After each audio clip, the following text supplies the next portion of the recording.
Sir, आज की बैठक में क्या निर्णय लिया गया और किस संबंध में?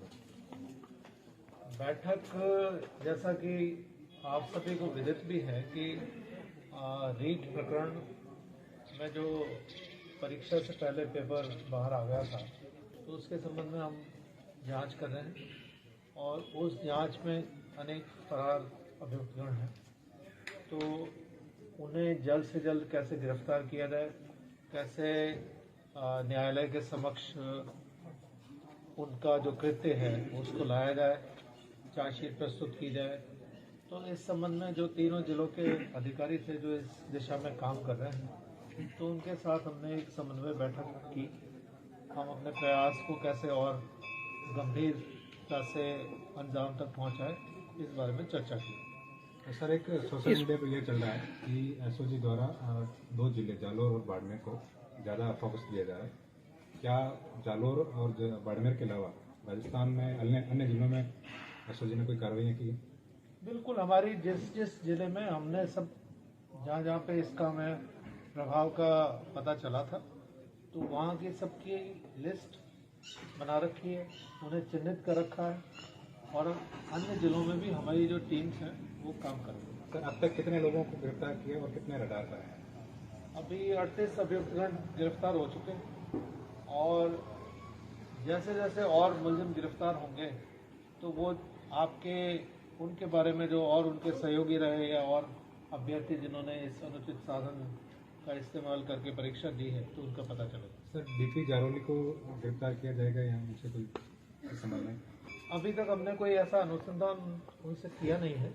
एक बार जब अनुसंधान कर लेंगे तो तय कर लेंगे। नहीं सर, पूछताछ के लिए बुलाया गया है?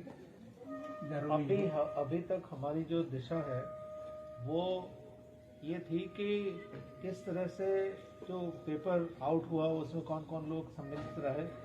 अब जहाँ तक उनका क्या रोल है, इस दिशा में जब हम जांच कर लेंगे तब हम बता देंगे। सर, जालोर के सांचौर को आपने बैठक का ये पॉइंट बनाया है, तो सर क्या जान सकते हैं कि जालोर और बाड़मेर में ज़्यादा लोग हैं? नहीं, अगर आप इसको समझें तो ये इक्वी डिस्टेंट है, मतलब समान रूप से अगर जालोर से इसकी दूरी, सिरोही से दूरी और बाड़मेर से, तो तीनों जगहों से बराबर बराबर की थी, तो इसलिए हमने ये सोचा कि सांचौर में बैठक की जाए। सर, इस मामले में एक अभियुक्त आपके नामजद है राजू हीराम, जिन्होंने ये सोशल मीडिया पे वायरल किया है कि मुझे एनकाउंटर करने का खतरा है, जबकि मेरे ऊपर मुझे झूठा फंसाया जा रहा है। ऐसा वो सोच सकते हैं, लेकिन अगर किसी को जांच में अगर सहयोग करना है तो वो जांच में सहयोग करें। और जहां तक इस तरह की जो बातें हैं कि कोई एनकाउंटर करेगा या ऐसी बात, तो हम कानूनी प्रक्रिया में विश्वास रखते हैं और उसी विश्वास के तहत काम भी करते हैं। सर, रीट प्रकरण में कई राजनेता हैं और कॉन्ट्रैक्टर, इस तरह के कई राजनीतिक संस्थान वाले लोग भी शामिल हैं। सर, उन तक एसओजी जाएगी? आपको एक बात बिल्कुल स्पष्ट कर दूं, अगर किसी व्यक्ति का इसमें पेपर किस प्रकार से आउट हुआ और उसमें कोई एक्टिव सहयोग पाया गया तो उसे गिरफ्तार किया जाएगा। सर, आज की बैठक के मुख्य एजेंडा और अधिकारियों को 3 जिलों के पुलिस अधिकारी मौजूद रहे, तो क्या मतलब किस उद्देश्य को लेकर क्या निर्देश जारी हुए? नहीं, दिशा निर्देश तो वही, हमने तो आपको पूर्व में ही बताया कि समन्वय बैठक थी, आपस में कोऑर्डिनेट कैसे करें। हर एक के पास अलग अलग व्यक्ति के पास अलग अलग सूचना होती है, जैसे आप अलग अलग सवाल पूछ रहे हैं तो उससे एक भाव अभिव्यक्त हो रहा है।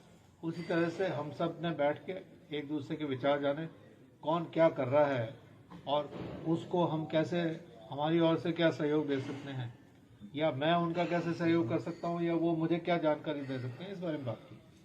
सर, एक दिन पहले ही पेपर लीक हो गया था, एसओजी ने बताया, तो कितने अभ्यर्थियों तक पहुंचने की आशंका एसओजी को अभी तक लगी है? ये सवाल हमारे मन में भी है और इसको हम निरंतर एड्रेस भी कर रहे हैं और इसकी तह तक जाने की ही कोशिश कर रहे हैं, और वही एक प्रयास था जिसके तहत आज हमने ये बैठक भी की। Thank you. धन्यवाद।